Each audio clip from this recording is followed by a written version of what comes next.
My name's Sammy, aka Fortune Boy, and this is Fingerstyle First-days, the brand new series that's all about fingerstyle for those people who want a nice, easy approach, or for you beginner people. Today marks actually our halfway point through the series. There's 10 pieces in total. Today's piece number 5, so that's 50%. Again, these pieces are all in difficulty order. So if you're new around here, if you haven't tackled the other pieces, then I do recommend you go start from piece number 1. Even if it is too easy for you, I still think they're nice to learn. The whole point of the series is trying to make sort of easier things to practice. They also sound quite nice. In this video, I will walk you through the entire piece and tell you how to play everything and tell you everything that's going on, both left and right hand. However, if you would like a PDF tab, the sheet music to go along with this, that is available in a lovely PDF book that's available on my website, Fingerstyle First-days. The book contains all 10 pieces, and it also contains 3 different MP3 tracks per song. So basically you have kind of a nice normal run through, and then you have a slower playthrough, and then an even slower playthrough, because it's important to listen to what you're playing when you're practicing. Check out the pinned comment if you want to go purchase that. If you don't, or you can't afford it, then don't worry, I'm going to tell you how to play everything right now. And for this piece, just like all the other pieces, you're going to need a high G ukulele. So once you've grabbed a high G ukulele and tuned it, let's go. Okay, just before we talk about the piece, let's have a little bit of theory babble time. So this piece is primarily made of chords that all have scary numbers at the end. C6, G6, C add sharp 11. We've probably seen these kind of chord names before, but we don't know what they mean. But as long as we've got a chord box, we can play them, right? So I thought I'd just quickly explain how those numbers exist and why they exist. So let's take a C6, for example. C6 is what our ukulele is tuned to, and our tuning is G, C, E, and A. So actually, all 4 of those notes make up a C6 chord. But before we talk about the C6, we can just talk about a C chord. So what we have to do is start with a C major scale, and that is basically your alphabet from C. C, D, E, F, G, A, B, C, and then it just continues round and around. Now, all major chords are basically notes 1, 3, and 5 from our major scale. So a C chord would be C, not D, E, not F, and G. C, E, and G. C, E, G. That is a C major chord. Now, a C6 chord, we have the name C, so we know it's a C major chord, so it has C, E, and G. But it then also says the word 6, and we know that we have an A, and those two actually are very related. Let's go back to our C major scale. C, D, E, F, G, A. So actually, A is the 6th note of the C major scale. So a C6 chord is really a C chord with a 6th note added on top. C6. And this is the same, for example, if we talked about a C major 7 chord. A C major 7 chord would still be a C chord, notes 1, 3, and 5. C, not D. E, not F and G, C, E, and G, and then you have to add the 7th note of the scale on top. How do we find it? Let's count our scale on our hands again. C, D, E, F, G, A, B. So a C major 7 chord is a C chord, C, E, and G, with a B on top. So then let's go for the crazy names. This chord is a C add sharp 11. So how do we get there? Now, the good news is the clue is in the name. It is a C chord, and then you have to add a sharp 11. But where does the 11 come from? And again, when we start to add notes on top, they always have to be past 5. Notes 1 to 5 create our standard chord, and then our extensions go on from there. So 6, 7. And then if we carry on counting our scale, C, D, E, F, G, A, B, C, C becomes 8. D becomes 9, E becomes 10, F becomes 11. So that means, again, C, D, E, F, G, A, B, C, D, E, F. I've got to note 11. I've counted it on my fingers. That is an 11. So if I played a C chord plus an F, that would be a C add 11. But the chord we're playing is C add sharp 11. So actually, if we take our 11th note, which was F, if you just sharpen it, which is F sharp, that's a sharp 11. And so C add sharp 11 is a C chord, C, E, and G, but we add an F sharp on top. And again, that's our 11th note, C, D, E, F, G, A, B, C, D, E, F. And then if we sharpen that, it's still note 11. It's just a sharpened version, F sharp. That's sharp 11. C, add, sharp 11. Okay, I'll stop now. Let's go talk about Fingerstyle First Day number 5.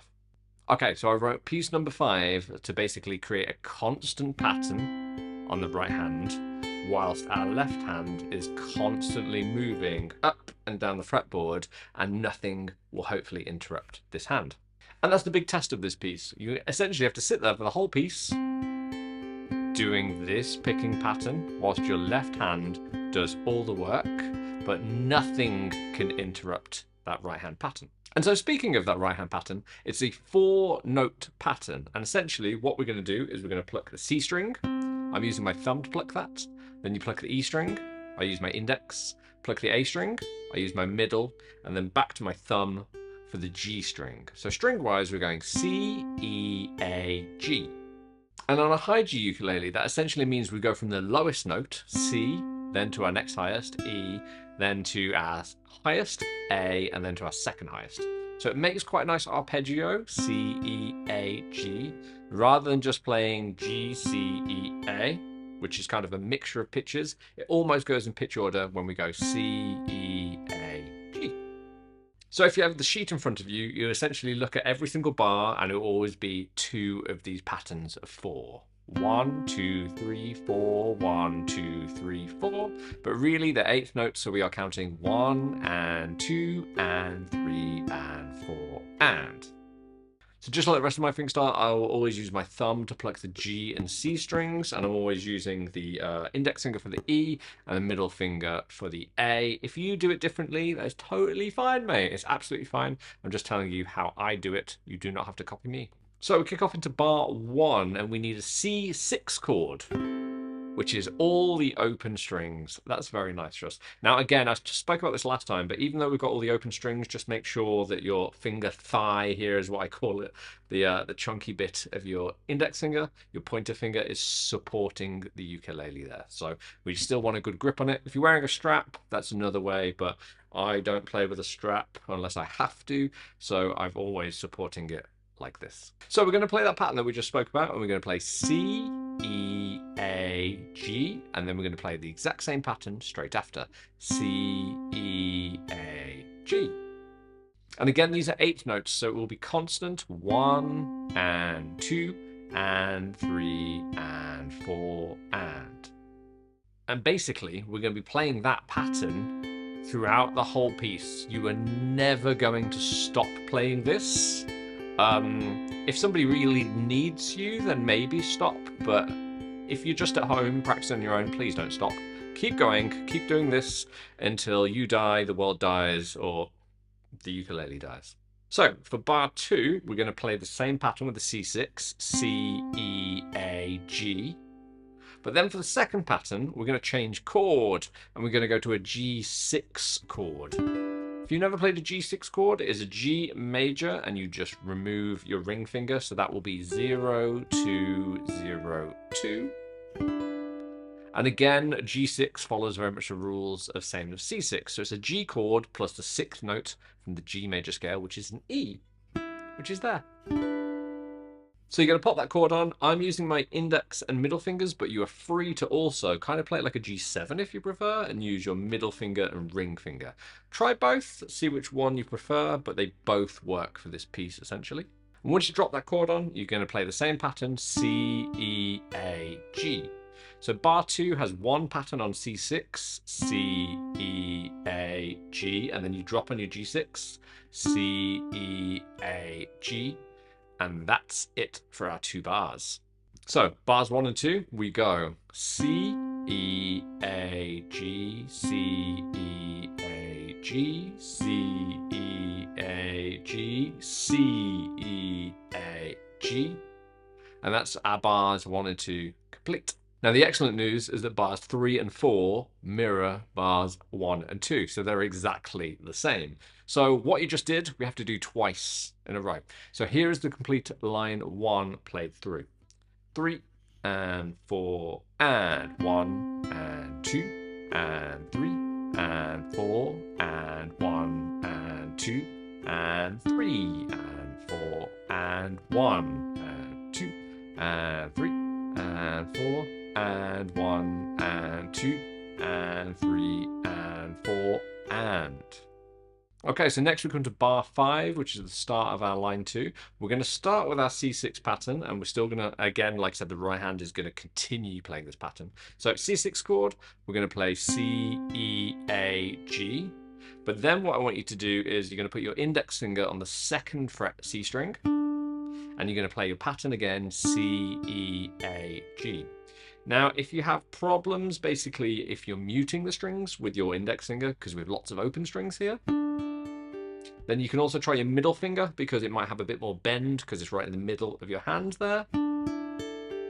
And realistically, again, it doesn't really matter what finger you use for this little run here. So either index or middle, whichever one you prefer, is totally fine. So bar 5, we have one pattern on C6, and then you just drop the 2nd fret on the C string, and that is bar 5 done. 1, and 2, and 3, and 4, and. For bar 6, we zoom all the way up to fret 7. Now, I'm going to have a little spoiler here for the next bars. We're basically going to do a rundown on the C string. It's fret 7, 6, and then 4.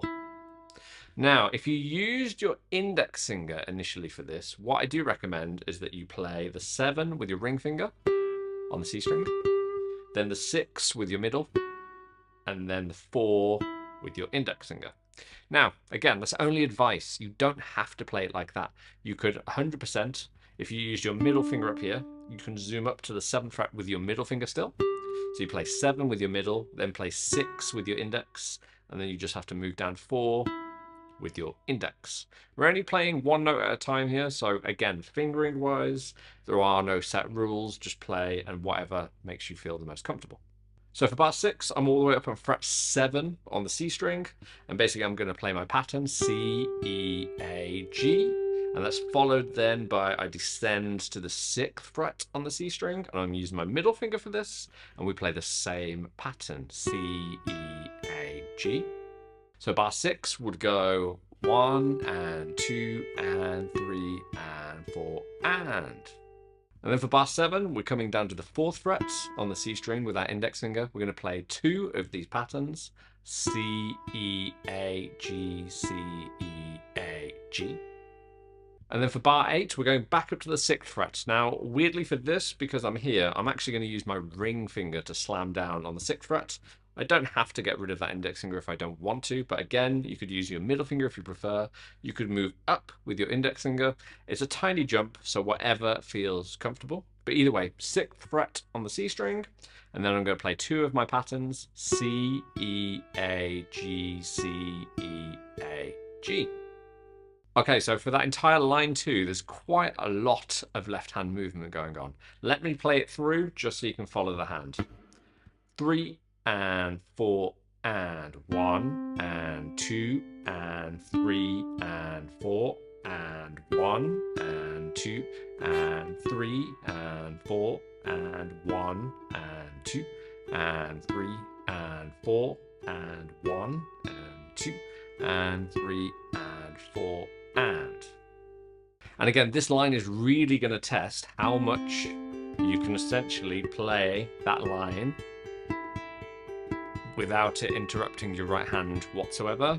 We're kind of like doing a little bit of a walking scale on the C string, but whilst all the time our right hand is playing this group of 4. It might suck to start with, I'm very sorry, but it's really good for your brain, okay? And especially when we look at other songs that we want to cover, and essentially we want to put fingerstyle patterns to them and change chords without it affecting this hand. We don't want to break in this hand because it breaks the flow, and that makes everybody upset. Okay, so on to bar 9 and line 3. Exactly the same as line 1. So just as a reminder, this is how line 3 should sound. 3, and 4, and C6, 1, and 2, and 3, and 4, and 1, and 2. Drop on your G6. 1, and 2, and 3, and 4, and 1, and then G6 again. So that's line 3, identical to line 1, exactly the same. Okay, so we come to bar 13 and line 4. Almost the same as line 2, we just have a cheeky little thing here. Line 2 was 4 bars long, and so far all of the lines have been 4 bars long. This line is 5 bars long.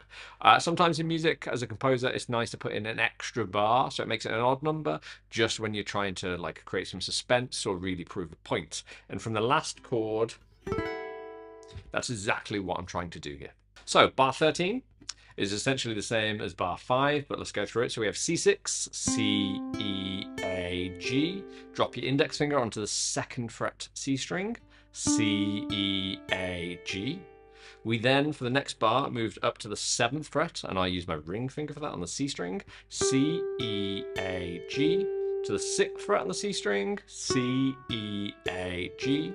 To your 4th fret then on the C string, we play 2 of these, C, E, A, G, C, E, A, G. And then line 2, we went up to fret 6. Now this is where it differs. We're going to play an A minor 7 add 13. Crazy name, but nice sound. So that chord essentially consists of our middle finger on fret 9 on the C string, and then our ring finger also on fret 9 on the A string. So that means we have an open G, we have 9th fret on the C string, open E, and then 9th fret on the A string. So bars 16 and 17 are both going to be the same, and we're just going to play this pattern. So bar 16, I've got my A minor 7 add 13, and I basically play C, E, A, G, C, E, A, G. Same right hand pattern. And then for bar 17, we're just going to repeat that. Same chord. C, E, A, G, C, E, A, G. So that's the only little difference in line 4 compared to line 2, but let's play line 4 all the way through. 3 and 4 and 1 and 2 and 3 and 4 and 1 and 2 and 3 and 4 and 1 and 2 and 3 and 4 and 1 and 2 and 3 and 4 and 1 and 2 and 3 and 4 and. Okay, so that's our first 4 lines complete, and essentially is very much the first theme. We have one more theme that's very, very, very brief, but that's it. Again, the biggest thing for practice is just spending time getting used to this pattern on your right hand. The cool thing is, if you want to get that pattern drilled into your hand really quickly, you want to get muscle memory, then ignore the entire piece and just sit there and just practice that. It's all open strings, but you just want to practice that pattern. The more repeats we can get in there, the better. And if you do that every single day, like what, 5 minutes, if that, your hand learns really quickly, and you'll know that, and that means then we can start to concentrate on the left hand more, with your right hand just basically being on autopilot. Okay, so bar 18, line 5. Now, we have to talk about where we were previously, and that was at A minor 7 add 13. Essentially 9th fret and 9th fret. Now, we need to go to a C add sharp 11 chord, which I did just briefly speak about. Essentially, what I want you to do is get rid of your middle finger, keep your ring finger, and that's your next chord. So you want to keep your ring finger down for the previous chord, because it's about to drop there. There's no point moving it. We might as well keep that note sustained. Okay, so when we remove our middle finger, what I also advise is, if you can, is put your index finger on the 7th fret of the A string.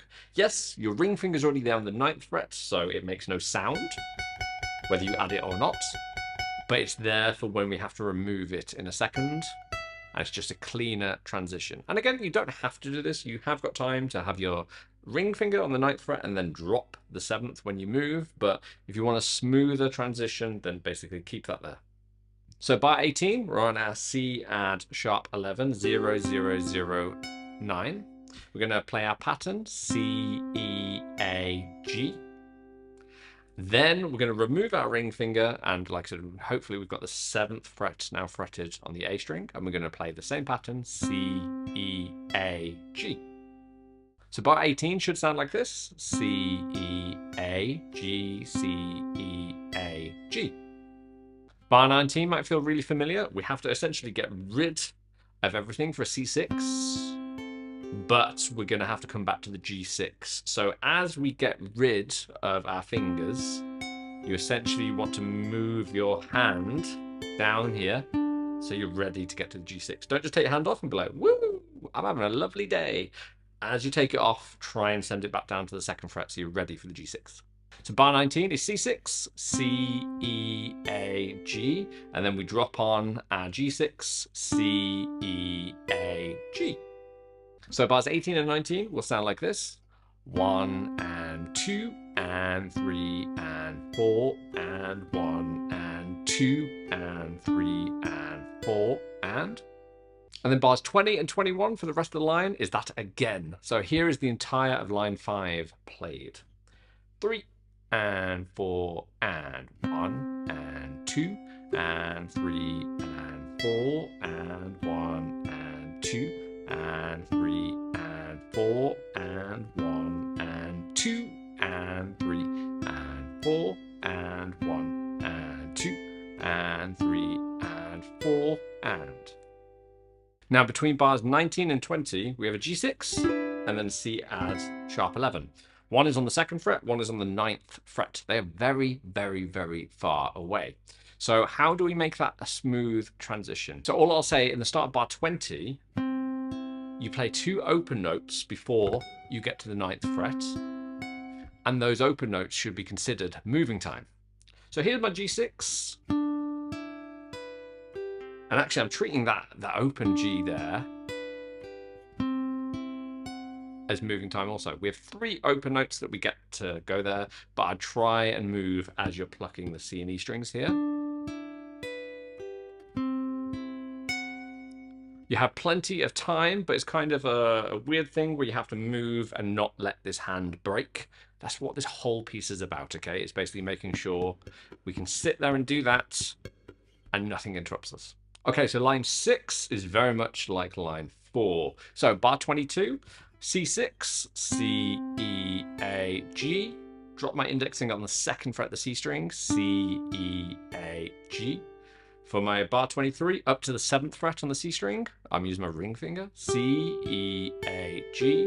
To the 6th fret, I'm using my middle, C, E, A, G.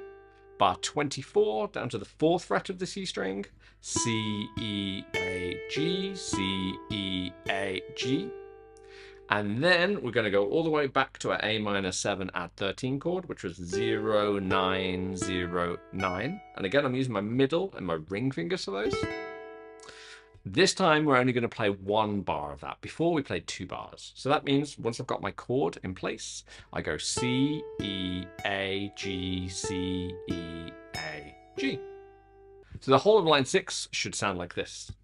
3 and 4 and 1 and 2 and 3 and 4 and 1 and 2 and 3 and 4 and 1 and 2 and 3 and 4 and 1 and 2 and 3 and 4 and.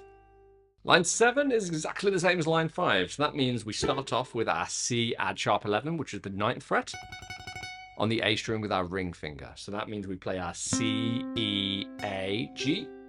We then move to the 7th fret on the A string, C, E, A, G. And then for bar 27, we'll literally come back to our C6, C, E, A, G. Then we have to drop on our G6 again, so 2, 0, 2, 0.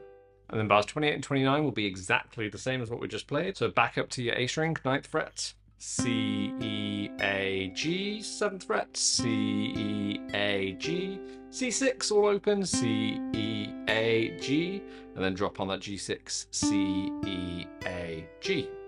So line 7, same as line 5, goes like this.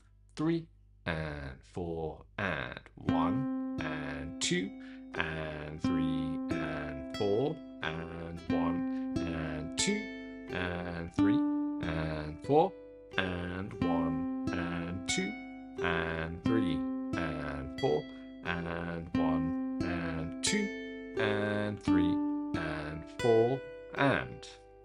Okay, so it's bar 30 for line 8. This is the same as line 2. So we've met this riff before. We start off with our C6, C, E, A, G. Drop on the 2nd fret C string. I'm using my index. C, E, A, G. And then for bar 31, up to fret 7 on the C string. C, E, A, G. Yes, this again. Down to your 6th fret. C, E, A, G. Down to your 4th fret now, C, E, A, G, and again C, E, A, G. This time for bar 33, we're going to go the 6th fret, so I will just drop on my ring finger for that, and we play C, E, A, G, C, E, A, G. Now for bar 34, we're actually going to play this again, so the exact same bar, fret 6, C string, C, E, A, G, C, E, A, G. And then for our very, very, very, very, very last bar, we're just going to play a nice soft C string to finish. So that's kind of like line 8 and a bit. Okay, there's 1, 2, 3, 4, 5, 6, 7 bars in there. So let me play this line 7 and a bit. Okay, 3 and 4 and 1 and 2 and 3 and 4 and 1 and 2 and 3 and 4 and 1 and 2 and 3 and 4 and 1 and 2 and 3 and 4 and 1 and 2 and 3 and 4 and 1. And there we go. Fingerstyle First Day number 5 is now complete. So again, if you managed to get through this piece, let me know how you found it in the comments. Like I said, the difficulty order is it's by me. Actually, both me and my wife. My wife is also a musician. We both sat and played through them and decided the order. So if you ever disagree or if you agree, any thoughts at all, just let me know in the comments down below, please. And just so you know, the ukulele that I performed this on today is the Flight Fireball. This was my very, very, very first flight ukulele. Her name is Rose, and I adore her very much. The Fireball really holds a special place in my heart. It's what I consider one of my most favorite flight ukuleles. There is a nice video on that, Fireball versus Nighthawk on my channel, if you want to check that out and basically learn more about the Flight Fireball. Okay, so I'll see you in 2 whole weeks for Fingerstyle First Day number 6. Keep up your practice until then, and I will see you then. If this video was helpful, if you liked it, anything, please like and subscribe. Then you can keep on seeing my videos, face, and hear my face words. Okay, I love you lots. Have a good day. Bye.